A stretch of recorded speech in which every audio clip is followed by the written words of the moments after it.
¿Puedo Buenas empezar? tardes desde Perú. Vamos a dar Adelante. inicio al panel 20 titulado El papel del Tribunal de Justicia de la Unión Europea y su jurisprudencia en materia laboral. Agradecemos la participación de los doctores Guillermo Barros Baudor, Carmen Parra Rodríguez, Federico Navarro Nieto y Ana Gómez Hernández. Le cedemos el uso de la palabra a la doctora Ana Gómez Hernández, que nos hará el honor de moderar el panel. La profesora Gómez Hernández es presidenta de la Asociación Nacional de Laboristas en España, abogada y socia de SECA Magán Abogados. Adelante, doctora. Muchísimas gracias. Bueno, es un placer saludar desde España a esta audiencia tan internacional que nos acompaña y es bueno, pues un agradecimiento, por supuesto, a la Universidad de Perú, a los colegas y profesores que han organizado, ¿no? esta magnífica bueno, pues, cónclave, ¿no? De todos estos magníficos profesionales que van durante estos días a exponer. Pues yo tengo el lujo, aquí en España son ahora mismo las 8 de la tarde y como decía, tengo un privilegio y ser moderadora de tres magníficos profesionales del ámbito jurídico de nuestro país. En primer lugar, Guillermo Barrios Baudior nos va a comenzar la exposición y Guillermo es catedrático de la Universidad Rey Juan Carlos y aparte es of counsel de un despacho laboralista muy importante, Labour Matters, y también magistrado suplente en la sala, bueno, ahora mismo no, pero ha estado hace poco en la sala de lo social del Tribunal Superior de Justicia de Navarra.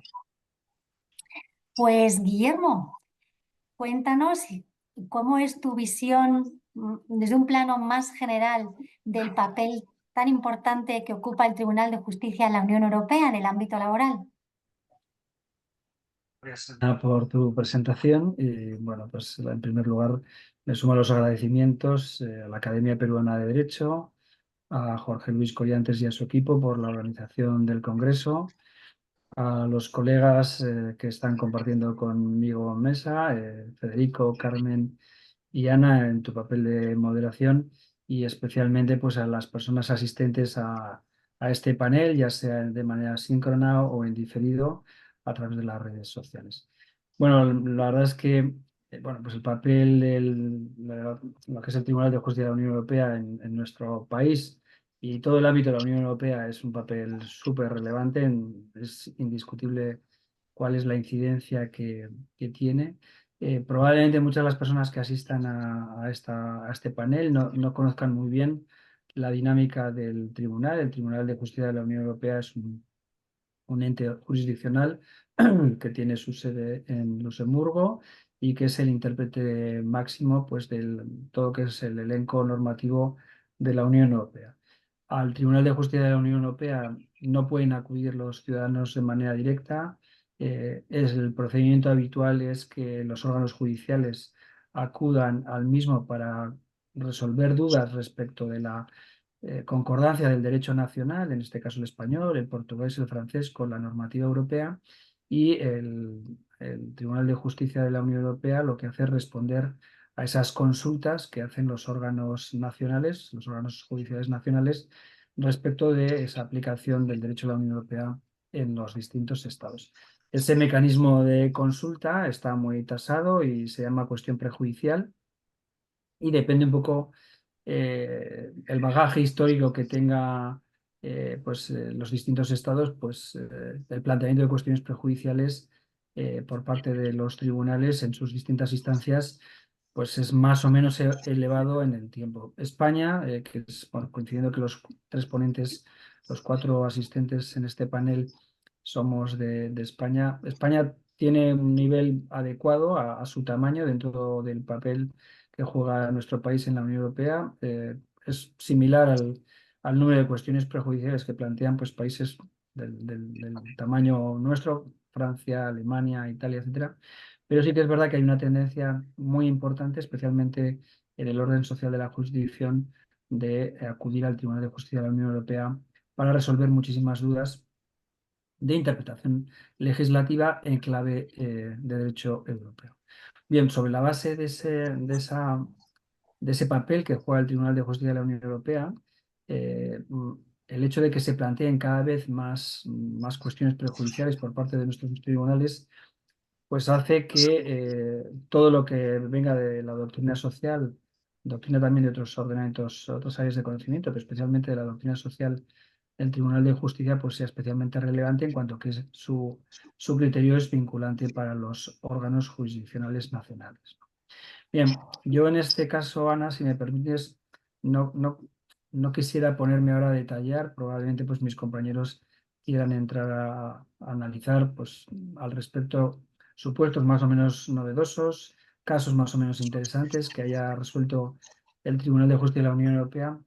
Yo sí que, si me permitís, sí que quería resaltar no solamente el papel interpretativo que tiene el TJUE en nuestros ordenamientos nacionales, sino más decididamente el papel que tiene la doctrina del Tribunal de Justicia de la Unión Europea como creador de derecho.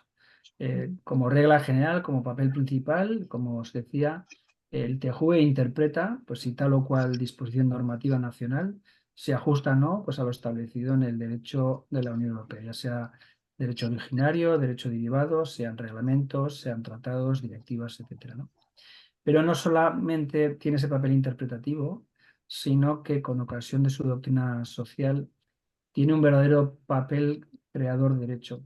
Y esto me parece muy relevante el ponerlo de manifiesto porque nuestro modelo, el español, como el modelo pues, de países cercanos, como puede ser Francia, Portugal, Italia, etcétera, pues es un modelo muy continental. Nuestro derecho es muy positivista, nace de las normas y no tenemos un derecho que nazca de los tribunales. Los tribunales interpretan, pero realmente la doctrina del TJUE va más allá de la mera resolución concreta de una determinada cuestión prejudicial que se le puedan poner por parte de nuestros tribunales. Voy a poner cuatro ejemplos muy concretitos para que nos demos cuenta de este carácter verdaderamente creador e innovador de derecho en nuestros ordenamientos jurídicos. Por ejemplo, una de las cuestiones prejudiciales que ya hace unos años se le planteó al TJUE desde nuestro país era qué pasaba cuando una persona pues, está disfrutando la baja por maternidad y esa baja en maternidad le coincide con las vacaciones. Tradicionalmente, y además desde hace muchísimo tiempo, si las vacaciones coincidían con la baja de maternidad o incluso con situaciones parecidas, como podría ser, por ejemplo, una incapacidad temporal por enfermedad o otro tipo de subsidios contributivos del sistema, pues las vacaciones se perdían. Bueno, pues vino a decirnos el TJUE en una serie que se empezó con ese supuesto concreto, maternidad-vacaciones, vino a decirnos que esas dos figuras cumplen finalidades distintas y que durante el periodo en el que una persona disfruta la maternidad o posteriormente se nos vino a decir la incapacidad temporal o posteriormente la paternidad o posteriormente otro tipo de permisos, pues las vacaciones no se pierden, sino que hay que disfrutarlas con posterioridad. Así nos pasó también, por ejemplo, pues en materia de titularidad de los permisos de maternidad y lactancia.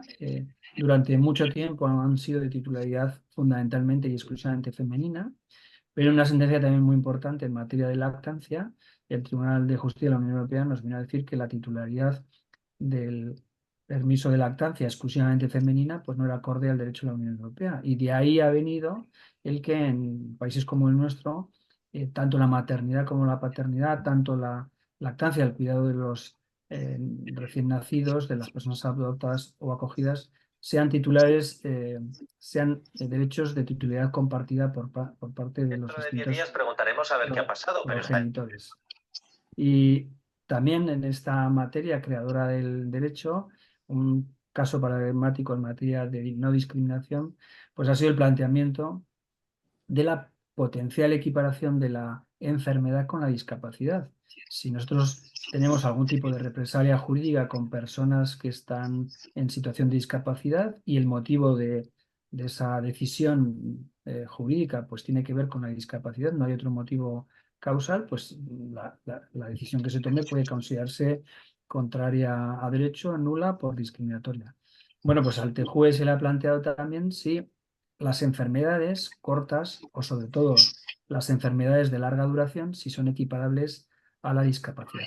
Así se dictó una serie de doctrinas al respecto en relación con esa posible equiparación entre enfermedad y discapacidad, y esa doctrina del Tribunal de Justicia de la Unión Europea también ha acabado convirtiéndose en norma en nuestro país recientemente a través de la Ley 15/2022. Y termino ya con un ejemplo de seguridad social, por tener un poco elenco de todo, pues la el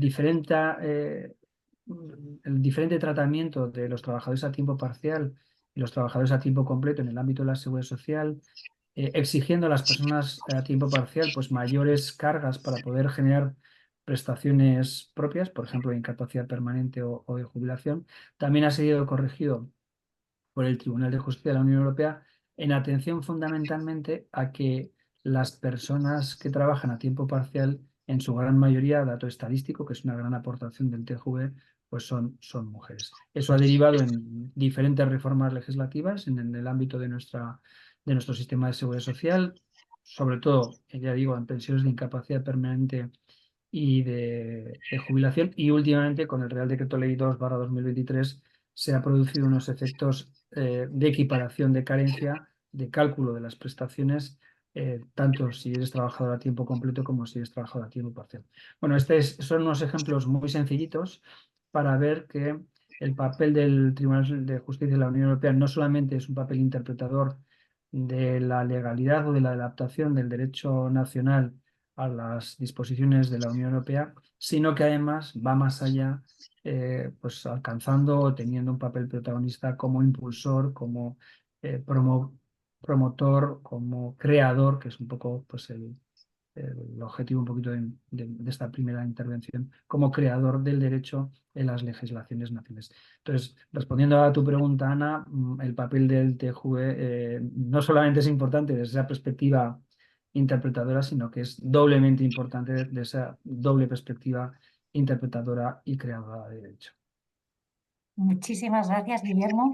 La verdad es que luego volveremos sobre este tema, que seguramente tendremos ocasión con los demás moderadores, bueno, los demás ponentes, porque el TJUE, de alguna manera, está muy presente en los operadores laboralistas de nuestro país. Tenemos que conocer el derecho, por supuesto, de la Unión Europea en materia social, pero también esta doctrina que emana del Tribunal de Justicia porque vincula a los órganos judiciales nacionales. Bueno, pues ahora es el turno de mi colega femenina en esta mesa, Carmen Parra Rodríguez. Un placer, Carmen, tenerte hoy con nosotros. Carmen es doctora en Derecho por la Universidad de Barcelona. Permitidme también que dé un apunte sobre el perfil muy polifacético de Carmen, porque está muy centrada en altos estudios internacionales, en diversas universidades y centros de estudios. Es diplomada en Derecho Europeo por la Universidad Libre de Bruselas, pero actualmente es profesora de Derecho Internacional y de Instituciones de Derecho Comunitario en la Universidad Abad Oliba CEU, así como en numerosos programas de másters en España y en el ámbito europeo e internacional. Bueno, Carmen, pues como gran experta de Derecho Internacional Privado, nos gustaría que efectivamente también tomaras tu parte en este debate y nos contaras acerca de las normas imperativas, ¿no?, aplicadas por el Tribunal de Justicia. Cuéntanos. Bueno, pues muchísimas gracias por tu presentación. Muchísimas gracias a los organizadores de este congreso con esta idea tan buena, ¿no?, de reunirnos a tantas personas en torno al derecho laboral que tan importante es en nuestras vidas. Y desde luego un lujo estar en esta mesa con mis compañeros. Bueno, pues sí, digamos que cuando me preguntaron qué podría yo comentar acerca del Tribunal de Justicia de la Unión Europea en materia de derecho laboral, a mí se me ocurrió ver cuál era la participación o cómo actuaba el tribunal con esas normas imperativas, con esas normas que son innegociables cuando estamos trabajando dentro del ámbito internacional. En este sentido, tengo que decir que esas normas imperativas se han intentado justificar con un carácter protector, ¿no? Y especialmente no solo en el mundo de los contratos, sino más especialmente en los contratos de parte débil, que son los consumidores, trabajadores y contratos de seguro que necesitan una mayor protección. Esto se debe pues, a esa falta de equilibrio que hay entre las partes y que justifican pues, esa digamos, protección que se le da. Tengo que decir que esas normas imperativas, cuando estamos trabajando en derecho laboral, tienen un especial significado porque van a tener como una protección diferente dependiendo de qué materia o cómo la estemos tratando. Y eso es lo que ha intentado hacer el tribunal. Es decir, nosotros partimos de una normativa que tenemos europea en esta materia para determinar qué ley es aplicable al contrato de trabajo, que sería el reglamento Roma I, que es un reglamento sobre obligaciones contractuales que tiene una parte que se dedica a esta materia, pero está claro que tenemos que ver si efectivamente siempre se tiene que llevar el mismo nivel de protección en función de esas normas imperativas que tenemos presentes. Así podemos decir que hay unas normas que les llamamos de aplicación inmediata que tienen un efecto dentro de lo que sería el ámbito más privado que afecta a los trabajadores. Sería el caso, por ejemplo, de los salarios mínimos, cuando tienen que pasar fronteras. Tenemos un caso, el caso Arlade, que es un caso en el que tenemos ruido por ahí, ¿no? Un Se poquito oye de algo. fondo. Si pudieran alguien ayudarnos de la parte técnica, lo agradecemos. Sí, bueno, Vale, pues tenemos mejor. estas normas que, como digo, de aplicación inmediata, que en el caso Arblade es muy interesante porque con unos trabajadores que están entre Bélgica y Francia se determina qué es lo que se podría considerar como norma imperativa, es decir, que tendría que aplicarse independientemente de la ley que se estaba aplicando al contrato. Y otros que no. Por ejemplo, las normas de aplicación inmediata serían los salarios mínimos que tendrían que recibir estos trabajadores que están trabajando en otro país.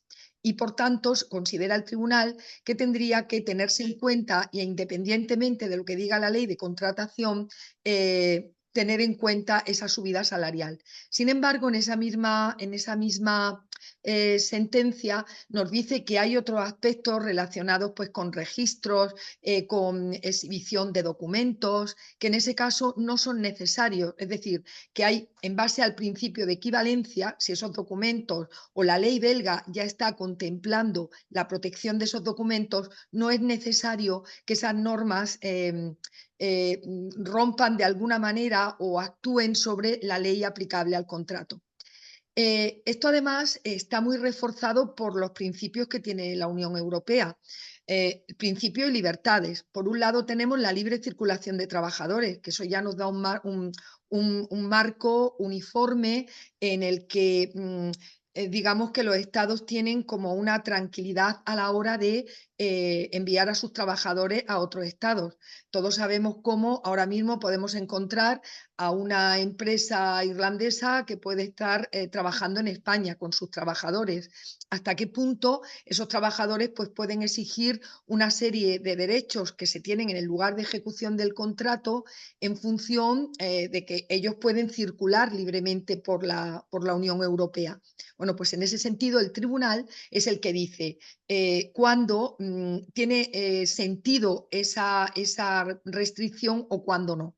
Por ejemplo, tenemos el caso Masoleni, que es un caso en el que, al igual que en Arblade, están pidiendo un cambio en el salario mínimo de la ley del contrato y, sin embargo, el tribunal dice en este caso que al ser una empresa que trabaja en la frontera, en una localidad fronteriza no tiene ningún sentido, ya que los trabajadores pueden volver a su estado de origen o las diferencias salariales no son importantes, que se tenga que hacer una aplicación de esa norma.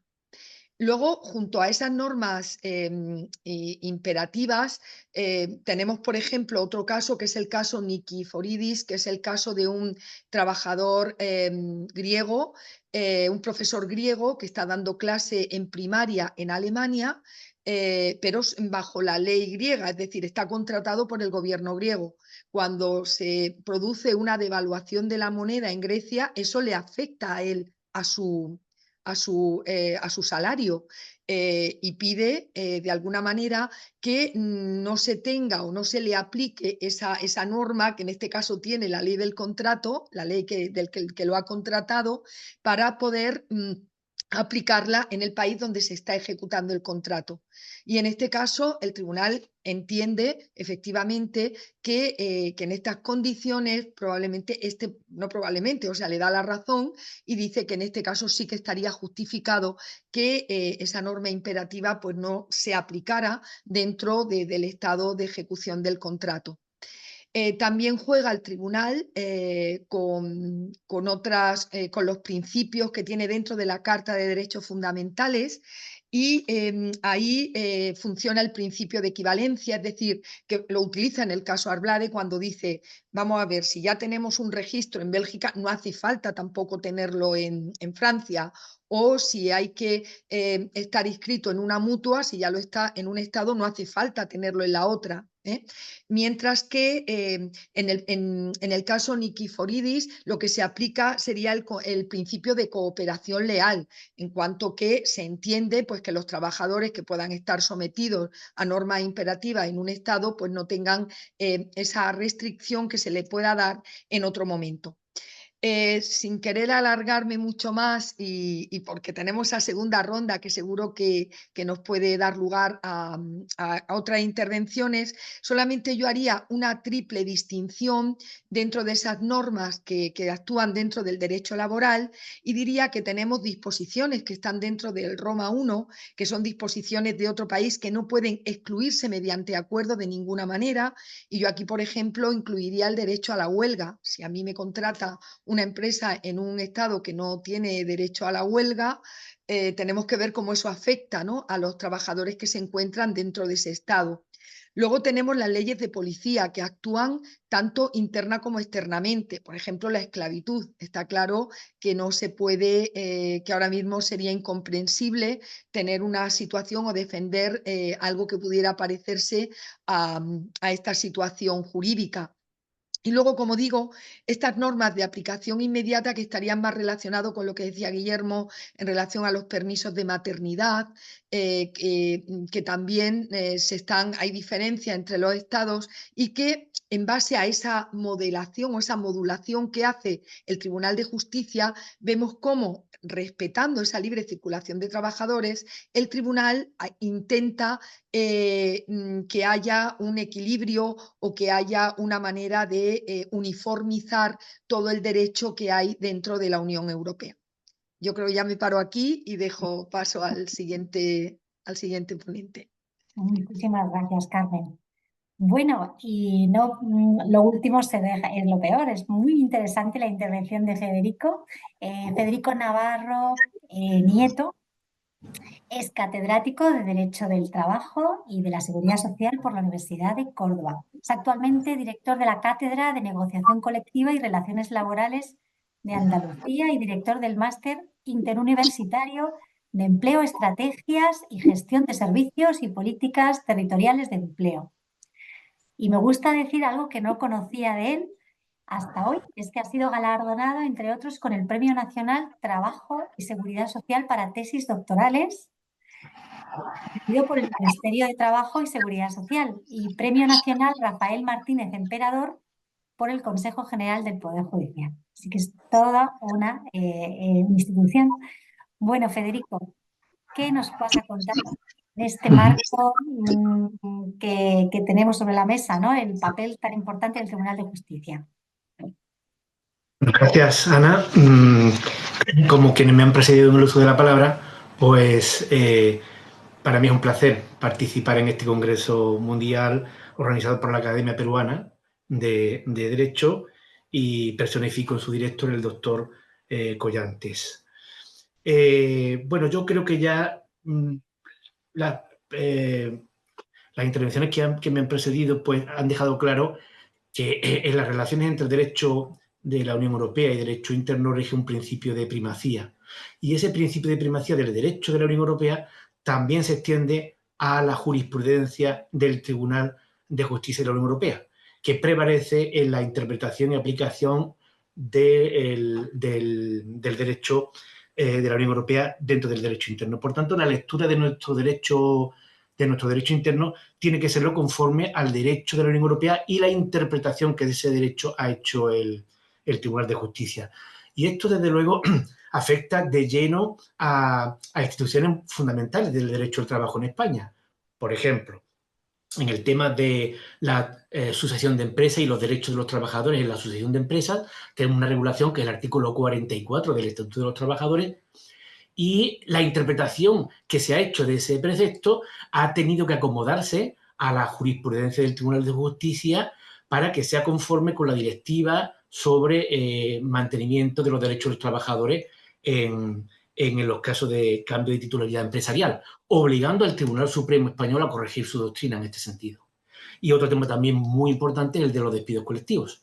También tenemos una regulación interna, el artículo 51 del Estatuto de los Trabajadores, y el Tribunal de Justicia ha obligado a corregir aspectos nucleares de esa regulación en la interpretación judicial para adecuarla a la directiva de 1998 sobre despidos colectivos. Pero a mí me gustaría destacar, para completar la intervención de mis colegas, que son crecientes las dudas de nuestros tribunales sobre la compatibilidad de nuestro derecho interno con el derecho de la Unión Europea. Y aquí me surgen dos preocupaciones en los tiempos recientes. La primera es que a través de las cuestiones prejudiciales, nuestros tribunales, en esas dudas sobre nuestro derecho interno, tienden a asumir una función de sustitución del legislador español o de la jurisprudencia española, en la medida en que no aceptan la regulación española o no aceptan la interpretación que hace nuestro Tribunal Supremo. Eso es un asunto preocupante. Y es preocupante también, en segundo lugar, que obligan al Tribunal de Justicia de la Unión Europea a pronunciarse sobre la compatibilidad del derecho nacional y del derecho de la Unión Europea, ofreciéndole interpretaciones de nuestro derecho, de nuestra jurisprudencia, que no son muy ajustadas a la interpretación que podemos hacer de nuestro derecho interno. Pongo el ejemplo, por supuesto, nuestro Tribunal Supremo ya se ha manifestado y el Pleno de algunos Tribunales Supremos de Justicia se ha manifestado radicalmente en contra de este activismo judicial a través de las cuestiones prejudiciales. Por ejemplo, hay una sentencia del Tribunal de Justicia de 3 de junio de 2021, el famoso caso Imidra, donde a una cuestión prejudicial responde el Tribunal de Justicia matizando sobre nuestro derecho interno. Y el Tribunal Supremo, al mes siguiente de esa sentencia, aprovecha un pronunciamiento de junio de 2021 donde nos dice: bien sea por la errónea comprensión de nuestra jurisprudencia o bien por una deficiente traslación de la misma al Tribunal de Justicia en la cuestión prejudicial, lo cierto es que nuestra doctrina no es la que se refleja en la sentencia del Tribunal de Justicia. Entonces, esto es importante lo que dice el Tribunal Supremo. Entonces, esta doctrina del Tribunal de Justicia, a partir del activismo judicial español y a partir de esa traslación deficiente de nuestro derecho interno al Tribunal de Justicia, pues está alimentando un importante espacio de incertidumbre jurídica en España. Y lo ejemplifico con la famosa saga de Diego Porras. Son dos sentencias del Tribunal de Justicia de la Unión Europea. Se refieren a la cláusula 4, simplificando, de la directiva de 1999 sobre los derechos de los trabajadores con contrato de duración determinada. Y la cláusula 4 lo que hace es prohibir el tratamiento discriminatorio con respecto a los trabajadores indefinidos. Pues bien, algunos tribunales entendieron que el diferente tratamiento de la indemnización de la extinción de los temporales con respecto a la extinción de los indefinidos era contraria a la cláusula 4 de la directiva. elevan una cuestión prejudicial y efectivamente la sentencia de Diego Porras de 2016, la llamamos de Diego Porras 1, entiende el Tribunal de Justicia que es discriminatoria esta situación. Y esto permite a los tribunales españoles ignorar que nuestra legislación establece un tratamiento diferenciado en materia indemnizatoria para los temporales y para los indefinidos. ¿Qué ocurre? Que el Tribunal Supremo entendió que esto no podía sostenerse y el Tribunal Supremo plantea una cuestión prejudicial entonces y da lugar a la sentencia de Diego Porras II de 2018. Y lo que hace esta sentencia de Diego Porras II es corregir la doctrina de Diego Porras I y dice que es perfectamente compatible con la cláusula 4 de la directiva de 1999 que hay un tratamiento diferente en la indemnización por extinción de contrato de temporales e indefinidos en España. ¿Y cuál es la consecuencia en la vida judicial española de la sentencia de Diego Porras I y de Diego Porras II? Pues nos encontramos que los juzgados de lo social y los tribunales superiores de justicia reconocen indemnizaciones que no están recogidas en nuestro ordenamiento jurídico para la extinción de contratos temporales y posteriormente el Tribunal Supremo, a partir de la sentencia de Diego Porras II, va sistemáticamente declarando nulas todas esas sentencias que se ampararon en la doctrina de Diego Porras I, insisto, generando un espacio, una situación de enorme inseguridad jurídica. Y otro tema de actualidad que me limito también a puntualizar es el referente a una sentencia reciente del Tribunal de Justicia de 22 de febrero de 2024.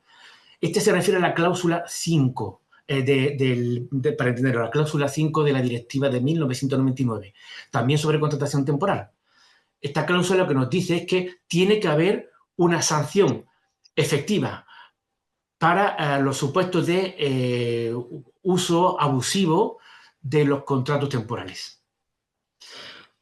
Esta sentencia del Tribunal de Justicia responde a una cuestión prejudicial, donde una sección del Tribunal Superior de Justicia de Madrid entendió que nuestro derecho, en el caso en el caso del uso abusivo de los contratos temporales en las administraciones públicas, con la solución del indefinido no fijo en España, era contraria a la cláusula 5. Y la lectura que se ha hecho de esta sentencia inicialmente es muy clara. El tribunal insta a España a que haga fijos a los empleados públicos temporales cuyos contratos temporales estaban en fraude de ley, afectando, por tanto, a la conversión en fijos de los trabajadores, de los empleados públicos indefinidos, pero no fijos. Posteriormente, el Pleno del Tribunal Superior de Justicia de Madrid, ojo, el Pleno del Tribunal de donde surge la cuestión prejudicial, dice lo siguiente: que el Tribunal de Justicia se ha pronunciado a partir de una deficiente traslación del derecho y la jurisprudencia internas en la cuestión prejudicial efectuada por una sección del propio tribunal. Es decir, el Pleno está descalificando la argumentación de la cuestión prejudicial trasladada del tribunal al Tribunal de Justicia. Y, de hecho, el Tribunal Supremo inmediatamente ha vuelto a plantear una cuestión prejudicial porque entiende que la doctrina de esta sentencia de febrero de 2024 del Tribunal de Justicia no es adecuada. Esta sala, nos dice el Tribunal Supremo, alberga dudas acerca del modo de aplicar los preceptos tomados en cuenta por la citada sentencia del Tribunal de Justicia de la Unión Europea. Esto nos suena de nuevo al asunto de Diego Porras, porque ahora viene una segunda sentencia del Tribunal de Justicia a partir de las argumentaciones que ha hecho el Tribunal Supremo. Lo más preocupante es que el Tribunal de Justicia sostiene que si frente al uso fraudulento de la contratación temporal no existe otra medida alternativa en nuestro derecho interno, la conversión de los temporales o los indefinidos no fijos en fijos puede ser la solución. Y si el tribunal que plantea la cuestión prejudicial entiende que esto es así, tiene que apartarse de la jurisprudencia del Tribunal Supremo en este sentido. Esto es grave, porque se está dando a entender que es posible violar el principio de jerarquía jurisdiccional o que se puede lesionar la función normativa de la jurisprudencia en España. Lo que está claro es que no valga la redundancia, no está clara el alcance de la cláusula 5 y su compatibilidad con el derecho interno español. Y en ese caso, quien tiene que unificar la interpretación dentro de España tiene que ser el Tribunal Supremo, con su jurisprudencia. Y si no ha sido descalificada la jurisprudencia del Tribunal Supremo, la jurisdicción ordinaria no puede apartarse de esa jurisprudencia amparándose en una lectura interesada de las sentencias del Tribunal de Justicia de la Unión Europea. Esto es lo que quería expresar, porque me parece que son temas ahora mismo de importante reflexión dentro de nuestro derecho interno. Gracias. Muchas gracias. Gracias, Federico. Bueno, llegados a este punto, quizás la audiencia, no todo el mundo conoce muy bien la institución del Tribunal de Justicia, que quizás a lo mejor podríamos explicar, aunque sea de forma muy superficial, realmente cómo funciona, es decir, qué cuestiones se suelen elevar al Tribunal de Justicia, ¿no? Y quién responde, quién puede de vosotros explicar un poco a la audiencia esta parte más general. ¿Quién se atreve? Venga. Guillermo, tú, ¿puedes contarnos exactamente pues eso, Bueno, qué tipo de gracias. cuestiones? Ujú. Bueno, gracias, Ana. Bueno, a ver, ya lo he comentado al principio de mi intervención. El mecanismo no es un mecanismo de acceso directo de los ciudadanos al TJUE, como podría ser, por ejemplo, el recurso de amparo español al Tribunal Constitucional o el recurso que se puede poner al Tribunal Europeo de Derechos Humanos en el ámbito de la vulneración de derechos humanos cuando se ha agotado digamos, todas las posibilidades de reclamación nacionales, ¿no? Aquí, fundamentalmente, es el órgano judicial en la instancia que sea, puede ser primera instancia, segunda instancia o instancia superior. De hecho, nos comentaba ahora Federico que el propio Tribunal Supremo, aunque no es muy habitual en él, pero también pregunta. Es más, si el Tribunal Supremo Español preguntase, y no todos los 50.000 juzgados que hay por ahí, si el Tribunal Supremo fuese más proactivo en ese sentido, pues igual las cosas también podrían cambiar a la espera de lo que se resuelva el TJUE. Y bueno, pues el tribunal que corresponda plantea una cuestión prejudicial, pues cuando entiende, cuando llega el caso, en su nivel, pues que entiende pues que puede haber una confrontación entre el derecho nacional y el derecho europeo en sus distintas vertientes. Ya he dicho antes, derecho originario o derivado, ¿no? Yo en este sentido enlazo esta cuestión porque sí que es verdad que en España y en otros países, pero especialmente en España en los últimos años, como decía Federico, se han incrementado muchísimo las cuestiones prejudiciales. A mí realmente no me preocupa eso mucho porque, como he comentado antes, bueno, pues el número de cuestiones que se plantean son cualitativa y cuantitativamente las correspondientes a un país de nuestra envergadura, de nuestro país dentro de la Unión Europea.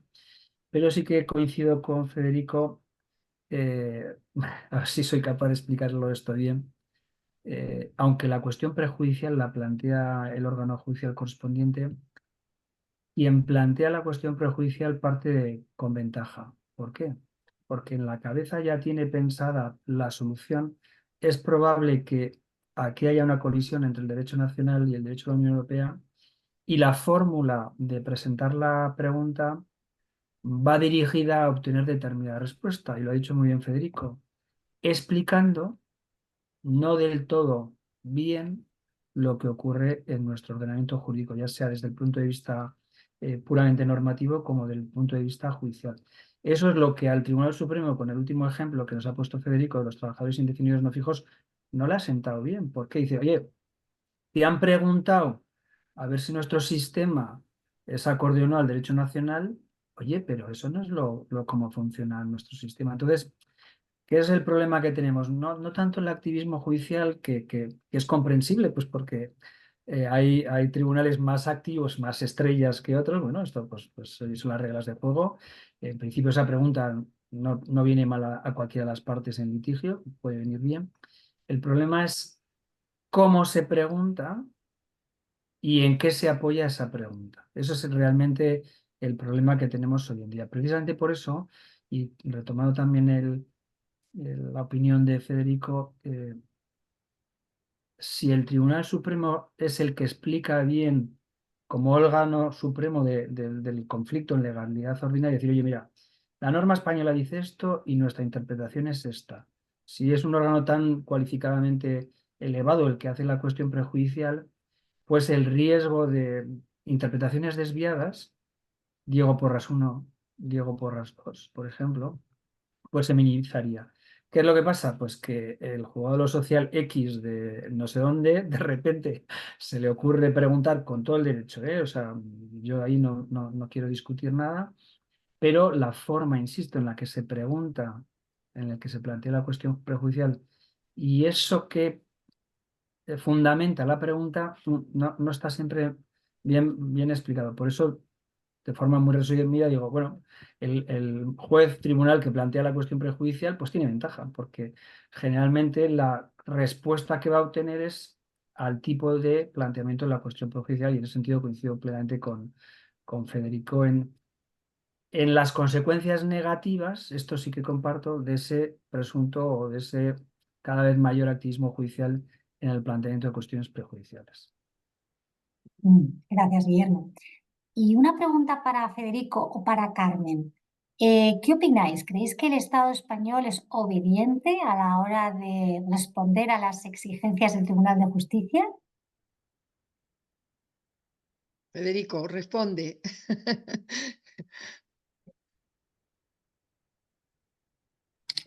Bueno, yo creo que sí lo es. Sí lo es. El problema es que a veces dar respuesta a la doctrina del Tribunal de Justicia es problemático, es bastante problemático. Y hay que meditar bien la respuesta jurídica.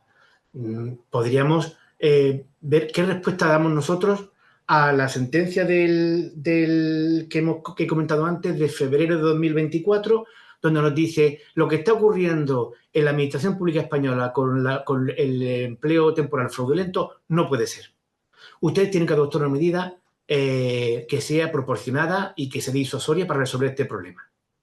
Claro, orientado por el órgano que ha planteado la cuestión prejudicial, el Tribunal de Justicia dice, bueno, vamos a ver si me trasladan que no hay una medida satisfactoria, la propuesta que nos hace el órgano judicial, que es la conversión de los temporales en indefinido, en fijos, es adecuada. Y por eso he comentado antes el titular que se vive ahora en España, ¿no? Es decir, bueno, conversión automática de los temporales o los indefinidos no fijos en fijos en las administraciones públicas. Pero claro, eso no es exactamente lo que ha dicho el Tribunal de Justicia, por eso hay que tener cuidado ahora con las respuestas. No es lo que ha dicho, porque lo que ha dicho el Tribunal de Justicia es que si no hay otra solución, esta podría ser adecuada. Ahora viene el Tribunal Supremo en la cuestión prejudicial y dice, sí, es que existe una medida alternativa y el indefinido no fijo es una medida adecuada para responder a esta situación fraudulenta hasta que se cubra definitivamente la plaza que está cubriendo el indefinido no fijo. Después nos dice también, no se puede admitir como respuesta a esta situación indemnizaciones tasadas. Oiga, no, exactamente eso no dice el Tribunal de Justicia. El Tribunal de Justicia lo que dice es que la indemnización tiene que ser proporcionada y disuasoria. Y en España tenemos 3 tipos de indemnizaciones. La ordinaria de 12 días para los contratos temporales del 49, las por causas económicas del 52, 20 días, o la del despido improcedente, 33 días. Bueno, ¿cuál puede ser la solución? ¿Vale? Pero el Tribunal de Justicia no está excluyendo una indemnización tasada. Más importante todavía, ha dicho que los procesos de consolidación del empleo público temporal en las administraciones públicas como respuesta a esta situación no es una respuesta adecuada. Y decimos, bueno, pero usted está haciendo una interpretación basándose en una norma que ha sido modificada por una ley de 2021. El Tribunal de Justicia aplica la disposición transitoria cuarta del Estatuto Básico del Empleado Público, pero esa ha sido reformada. Y ha sido reformada precisamente para atender estas situaciones de situación irregular. Por tanto, el legislador sí está tratando de dar una respuesta al supuesto. Y finalmente, dice, bueno, la conversión de los contratos fraudulentos en fijos. Ya lo dice el Tribunal Supremo. Y a eso tiene que atenerse el legislador español. Eso no es posible en España, porque violaría las reglas de cobertura de plaza conforme a principios constitucionales, principio de igualdad, mérito y capacidad. De manera que esa no puede ser la solución. Por eso digo que, bueno, ¿cómo respondemos a esta sentencia? Por lo pronto habrá que esperar a la cuestión prejudicial que planteó el Tribunal Supremo. Pero en todo caso, yo creo que nuestra legislación sí está dando respuesta. Los procesos de consolidación del empleo público, las reglas sobre convocatoria dentro de plazo de la cobertura de las plazas y, en todo caso, la figura del indefinido no fijo con la posibilidad, en su caso, de una indemnización adecuada. En esta situación está ahora mismo el legislador español para dar respuesta a esa jurisprudencia. O sea que las respuestas no son tan fáciles, ¿no? Bueno, entonces no somos tan desobedientes. Pero podríamos comentar aquí, y para que la gente lo conozca, ¿no? El caso, por ejemplo, tan reciente que hemos tenido por parte del Tribunal de Justicia al legislador español como un capote, como una regañina, condenándole a indemnizar, ¿no?, a aquellos ciudadanos que han reclamado, por ejemplo, en los tribunales un complemento, ¿no?, de su pensión contributiva de brecha de género, y que se le denegaba consistentemente por la administración española, incumpliendo la doctrina del Tribunal de Justicia. Y en base a eso, el Tribunal de Justicia ha vuelto a decir, oiga, esta gente tiene derecho, porque ha tenido que buscarse un abogado, porque ha tenido que reclamar por algo que ya está claro que es discriminatorio y que España está discriminando. Y como ustedes no han rectificado su norma, pues condenó a estas indemnizaciones que ahora el Estado pues ha tenido que está pagando. Entonces, genera litigación en masa, que eso es otra cosa, Carmen, que a lo mejor podríamos comentar, ¿no? Cómo en el fondo el papel de este tribunal tan importante pues acarrea a los ciudadanos, a los estados, una gran litigiosidad. Bueno, es que, a ver, yo estoy completamente de acuerdo con lo que estaban comentando mis compañeros, pero es cierto que es complejo para el Tribunal de Justicia uniformizar 27 países con unas legislaciones, con unos principios tan diferentes. Es decir, es cierto que lo que intenta el Tribunal de Justicia es que haya un espacio europeo en el que los trabajadores puedan circular de una manera, digamos, lo más equitativa o lo menos discriminatoria posible. Y por ello yo creo que es por lo que dan lugar a estas sentencias que muchas veces, como dice Federico, son de difícil interpretación. Y yo creo que ahí, y yo soy en ese sentido una gran defensora de esos principios generales, tenemos que incorporarlo. O sea, el principio de equivalencia igual puede servir para resolver de alguna manera el problema que plantea en torno a estos trabajadores temporales o fijos, indefinidos, todo esto que tenemos ahí encima de la mesa. Pero en el caso que tú dices, Ana, está claro que el principio de no discriminación dentro de mi norma imperativa sería casi un principio de orden público, ¿no? Que creo que debe aplicarse de manera uniforme en toda la Unión Europea, independientemente de los países en los que se lleve a cabo. Con lo cual, si bien es cierto que el tribunal es criticable, no hemos hablado de la figura que a mí me gusta muchísimo, que es la del abogado general. A mí casi me gustan más las conclusiones de los abogados generales, que no son obligatorias, pero que actúan en ese halo político, ¿no?, que a veces tienen las sentencias que da el tribunal y que las vemos de alguna manera. Y sí que entran más en ese contenido jurídico que está en la base de esa pregunta que hacen los estados, como bien dicen mis compañeros, sabiendo ya la respuesta o queriendo enfocar la respuesta de una manera u otra. Pero creo que en definitiva sí que es cierto que el tribunal nos ayuda pues a que ese crisol cultural que es la Unión Europea, pues vaya en un camino pues más o menos recto, ¿no? Para encontrar pues eso, la posibilidad de que podamos circular y que podamos tener pues este espacio, ¿no?, de libertad. Qué bonito cierre, Carmen, gracias. Bueno, alguno de los... Yo quería añadir, a propósito de lo que ha dicho Carmen, efectivamente, una de las cosas preocupantes de la sentencia que he comentado de febrero de 2024 del Tribunal de Justicia, esta que he comentado hace un momento, es que contiene afirmaciones muy gruesas y en ese caso no ha habido conclusiones del abogado general. Entonces, si no hay conclusiones del abogado general, hay que ser muy prudentes en las afirmaciones que hace el tribunal en la sentencia. Bueno, ¿alguno quiere decir algo más en relación a este tema?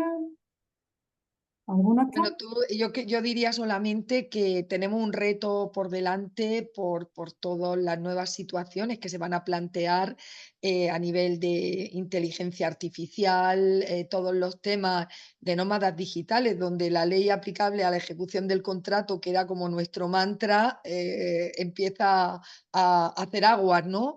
Y cómo en un momento determinado vamos a tener que ver cómo le damos o respetamos los derechos laborales de los robots. Con lo cual, pues creo que tanto para el Tribunal de Justicia como para todos los operadores jurídicos que trabajan en este marco, pues tenemos un futuro incierto en el que vamos a ver cómo encontramos respuestas. Cierto. Y las nuevas directivas, ¿no? Que están a punto ya de entrar en vigor o que se van a aprobar. Ujú. Pues muchísimas gracias. Yo creo que voy a dar ya por concluida la mesa. Un agradecimiento sincero a los 3 participantes, a Federico, a Carmen y a Guillermo, y de nuevo también a la Academia Peruana de Derecho.